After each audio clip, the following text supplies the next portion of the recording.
કુંભાર હોય ને, એ કુંભાર માટલા બનાવતા બનાવતા એ શું કરે ખબર?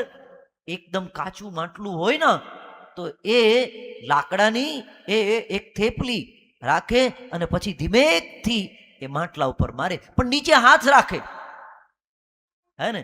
એ તો માટલું કાચું હોય, તૂટી જાય, એટલે હાથ રાખી રાખી ધીમે ધીમે ધીમે ટાપલી મારે, જરૂર પડે ન્યા મારે. કુંભાર છે ને, જરૂર પડે ત્યાં માટલી, પણ એ માટલાને પછી નિભાળામાં મૂકી. મારી વાત બહુ ધ્યાનથી સાંભળજો. નિભાળામાં મૂકી દઈને બાપ, આગમાં મૂકી દઈને એકદમ તપાવે હો, એટલું તપાવે, એટલું તપાવે. ક્યારેક ક્યારેક એવી પરીક્ષા કરી લે ને, પછી એવું પાકું માટલું થઈ જાય ને બાપ, પછી ગમે તે વ્યક્તિ આવી અને લાકડી લઈ અને માટલાની એ ઓળખાણ કરે, ટકોરા બંધ અવાજ આવે, એમાંથી રણકાટ છૂટી જાય હો, અને એમ કે આ માટલું બરાબર છે, આને મને પસંદ કરવું છે બાપ, આ જ માટલું બરાબર છે. સદગુરુ મળે ને, ધ્યાન રાખજો, ઈ એમને પરમાત્માના દર્શન નહીં કરાવે, સીધે સીધા પરમાત્માના દર્શન ન કરાવે તો તમને પરમાત્માની કદર જ ન થાય બાપ. તો પેલા તપાવે, ટકોરો મારે,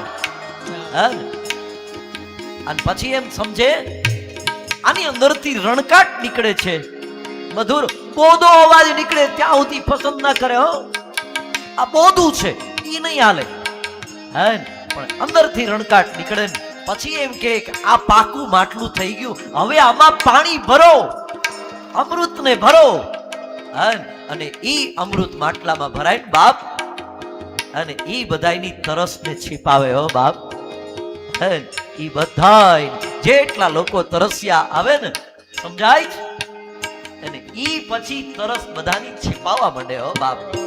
આહા, જય હો.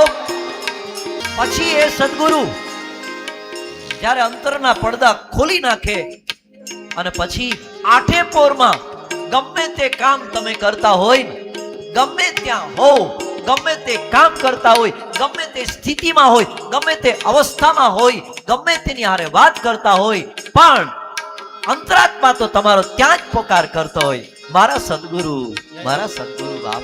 આહા,